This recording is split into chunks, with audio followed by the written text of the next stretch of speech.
Sony menghadirkan sebuah kamera compact dengan konsep sebagai opsi upgrade murah buat para kreator yang sebelumnya cuma produksi pakai HP aja. Apa benar kamera ini bisa memenuhi klaim tersebut? Kita akan bahas setelah intro dulu.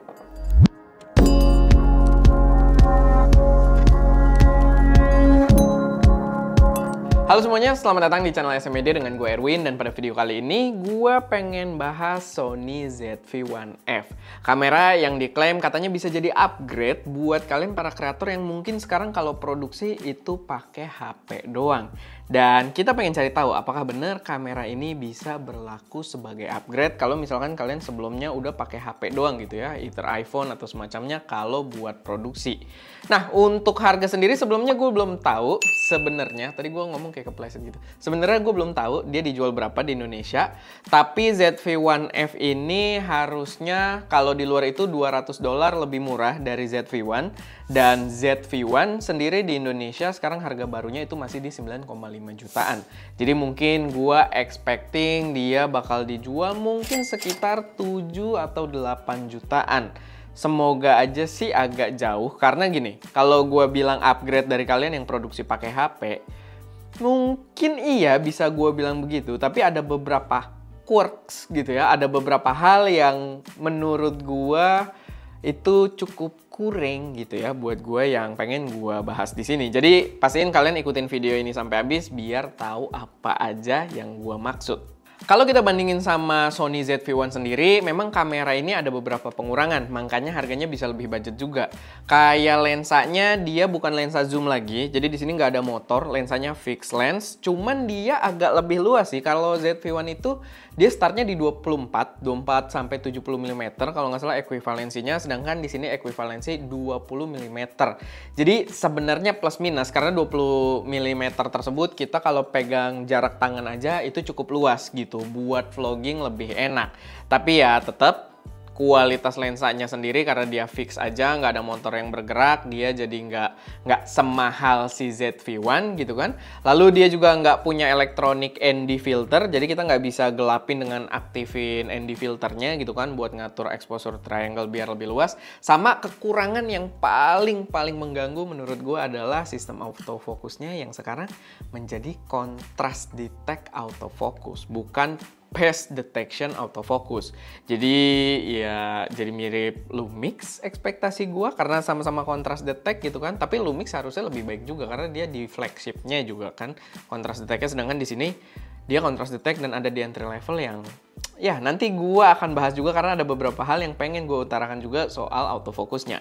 Untuk impresi sendiri, pas gue cobain kameranya, memang feel-nya itu kamera entry level banget. Build-nya plastik, walaupun rapih ya, nggak ada potongan-potongan ngasal gitu. Tetap build quality bagus, cuman dia full plastik rasanya. Tidak ada bagian soft touch sama sekali. Kayak di sini untuk gripnya dia kan ada lebih juga di sini. Ini juga plastik. Dan di belakang juga untuk thumb supportnya dia juga nggak soft touch gitu ya. Jadi benar-benar plastik banget. Rasanya entry level banget. Untuk dial, dial itu cuma ada satu yang ada di D-pad doang. Jadi kalau kalian pengen ngatur kayak exposure triangle-nya, shutter speed, aperture, ya kalian harus ganti-gantian di sini gitu. Jadi kalian kalau di gue ini tinggal pencet bawah ganti ke shutter atau ke aperturnya gitu. Jadi dialnya cuma ada satu. Jadi kalau kalian bermain dengan full manual exposure mungkin agak lambat gitu ya. Tombol-tombol agak terbatas. Lalu untuk layar sih ya dia flip screen gitu kan. Kalau kalian di posisi nutup kayak gini nih yang nggak kelihatan layarnya, ini kalau kalian buka dia auto nyala. Dan kalau kalian tutup, dia auto mati juga gitu. Jadi mirip-mirip sama ZV-1 juga untuk bagian itu. Sama port-portnya dia ada di sebelah kanan. Di sini ada port untuk mikrofon, ada untuk USB Type-C juga. Jadi udah cukup modern. Sama ada micro HDMI. Yang mungkin micro HDMI nggak begitu kepake juga. Cuman awalnya gue skeptis gitu ya. Port-portnya kenapa di sebelah kanan? Karena nanti buat dipegang gak enak. Tapi banyak yang komentar juga di video unboxingnya dan menurut gue masuk akal karena kalau portnya di sebelah kanan, kalau kita mode selfie kayak gini, kabel-kabelnya tidak akan mengganggu. Jadi ya itu nggak ada masalah buat gue gitu. Jadi impression secara fisik di situ dengan portnya di sebelah kanan ya menurut gue oke-oke aja. Sama di sisi atas sih dia masih ada trigger juga ya untuk zoom gitu. Kayak kalau di ZV-1 kan dia power zoom, lensanya memang zoom gitu. Cuman di sini ya seperti expected dia hanya digital zoom aja gitu. Jadi gue sangat tidak rekomendasikan karena kelihatan juga memang degrading image quality juga ketika kita melakukan zooming. Buat software sendiri gue cukup suka karena di sini dia membawa UI terbarunya Sony, desain menunya ya. Jadi kalau yang ZV-1 kan masih bawa yang lama yang agak rumit. Di sini di simplify, begitu juga dia bawa desain barunya, sama ada layout juga ketika kita pengen recording. Dia ada icon-icon gitu yang bisa kita tap untuk berbagai pengaturan gitu, berbagai opsi bisa kita aktifin di situ. Sama dia juga bawa fitur yang kemarin dikenalin di FX30, di mana FN menunya bisa kita slide aja ke atas. Jadi kalau misalkan kita lagi mode vlogging atau mode selfie kayak gini, ini enak, touch capabilities-nya kita bisa atur beberapa pengaturan di layarnya langsung, bisa record juga di situ, sama FN menunya bisa kita keluarin juga dari bawah, tinggal slide ke atas. Walaupun butuh pembiasaan juga sih, karena kadang nggak works, kadang works gitu kan, tapi ya balik lagi, secara touch capabilities menurut gua improvementnya udah lumayan banget. Cuman begitu gua pakai untuk record, untuk kamera ini gitu ya, dan di sini mulai tumbuh beberapa hal yang menurut gua nggak begitu suka di kamera ini. Kalau berbicara soal picture quality, sebenarnya sih nggak ada masalah ya. Menurut gua picture quality yang diberikan itu sangat-sangat wajar untuk kamera entry level bersensor 1 inch. Jadi picture quality oke-oke aja. Cuman beberapa fitur yang dibawa kamera ini justru menurut gua membuat gambarnya terlihat agak berantakan. Kayak contohnya untuk stabilisasi, dia terasa agak jitter. Jadi kayak di beberapa pergerakan, dia kayak agak lompat gitu yang menyebabkan motion blur kelihatan sedikit gitu, bikin gambar agak ngeblur beberapa kali. Begitu juga kalau kalian perhatikan pinggirannya, dia agak wobble gitu, agak distort gitu. Dan mungkin karena faktor, mungkin ya, ini mungkin juga nggak ada informasi dari Sony, tapi mungkin mereka menggunakan algoritma yang sama dengan ZV-1, tapi ZV-1 focal length-nya start di 24, sedangkan di sini 20, mungkin optimisasinya jadi kurang pas gitu, makanya ada sedikit wobble-wobble. Dan gue harap sih kalau memang itu kasusnya, semoga bisa dibenerin di firmware update ke depannya, karena itu cukup mengganggu gitu ya, dan stabilisasinya menurut gue nggak memuaskan, padahal gerakan gue juga nggak se-ekstrim itu gitu. Kita kalau ngevlog kayak gimana sih, nggak dibawa lari juga gitu kan, dan ya gambarnya kurang enak. Sama nambah lagi yang bikin gambarnya berantakan adalah karena autofokusnya jadi pakai contrast detect. Silahkan kalian perhatikan, tapi kalau gue pas preview videonya, gue notice beberapa kali kamera ini kayak recheck fokus gitu ya.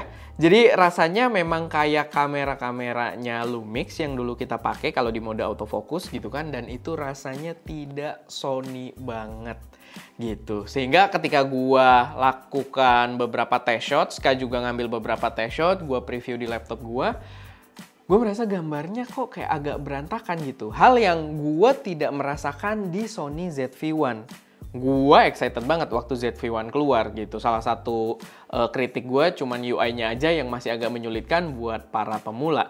Cuman di sini UI-nya udah baru, tapi karena stabilisasinya kurang bagus tadi sama autofokusnya yang entah kenapa jadi contrast detect, itu ngaruh banget gitu. Gambarnya menurut gue jadi agak berantakan. Nah, soal focusing sendiri juga sebenarnya ada beberapa hal yang menurut gue agak mengganggu gitu ya. Karena tadi dia contrast detect, performanya jadi kurang bagus. Lalu kalau kalian mainin zoomnya, gue sih nggak mainin zoomnya ya. Cuman kita ngetes, kalau ngezoom dikit, dia tracking mukanya hilang. Tracking objek juga hilang gitu ya. Jadi kita cuma kira-kira doang dia tracking atau enggak. Walaupun kayaknya performa sama-sama aja ya.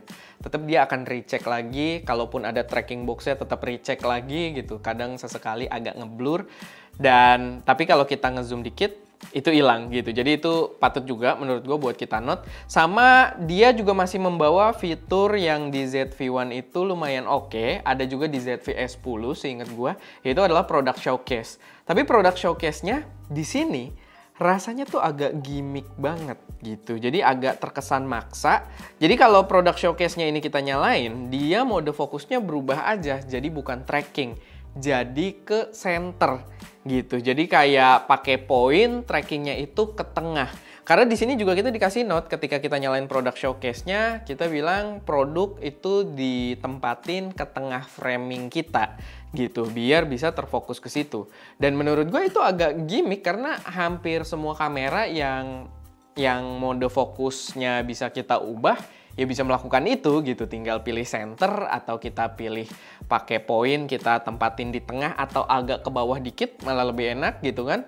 Dan kelar. Sedangkan di sini dia bilangnya sebagai product showcase, tapi ya sebenarnya titik fokusnya pindah ke tengah aja gitu. Dan itu pun performanya masih contrast detect autofocus gitu. Jadi masih nggak begitu memuaskan menurut gua. Dan balik lagi tadi gambarnya nggak Sony banget gitu. Dengan karakter fokusnya yang suka recheck gitu, itu tidak Sony banget.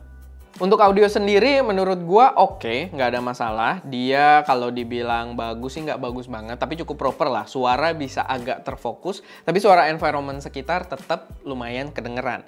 Ini mungkin biar lebih jelas, kalian lihat juga ada beberapa video test shot yang diambil Ska di luar, sama si Wowo juga yang dia bilang ini adalah Sony Zeiss nama kameranya ya. Oke, gue lagi ngetes Sony ZV-1 kata Ska, tapi gue mikirnya Sony Zeiss. Untuk yang salah satu poin yang paling gue pingin tekanin itu warnanya, karena gue udah pakai Sony yang A74 itu untuk warna itu masih nggak jelek sih, tapi lebih flat dibandingkan Fuji yang gue coba-coba lainnya juga. Untuk Sony ZV-1 ini semoga saja bagus gitu ya. Cuma kemarin gue sempat ngetes di Focus. Itu suaranya ya masih suka ke pick up, tapi kan situ lagi crowded banget ya. Mungkin kayak jalan-jalan kayak gini yang tidak terlalu crowded, dia gambarnya aman. Ini sih gue gambarnya down banget ya. Maksud gue tuh instan gitu loh. Buat kalian yang kalau mungkin teman yang instan tidak ribet gitu ya, ini oke sih. Maksudnya udah gitu gambar. Untuk baterai sendiri, dia bisa dibilang cukup boros, tapi bukan sebuah deal breaker, bukan keluhan buat gue, karena untuk kamera berukuran kecil kayak gini, menurut gue sangat wajar kalau baterainya boros. Dan kalian bisa lihat baterainya juga kecil banget gitu, jadi bukan sebuah keluhan. Kalau kalian emang pakai buat vlogging, gue saranin pakai banyak baterai gitu. Sama aja di ZV-1 juga begitu. Di brand-brand lain yang kamera kecil point and shoot kayak gini juga kurang lebih seperti itu gitu. Jadi itu bukan keluhan. Tapi gini, kalau kita berbicara soal overallnya, soal kamera ini, pendapat gue tentang kamera ini, jujur aja ini membingungkan.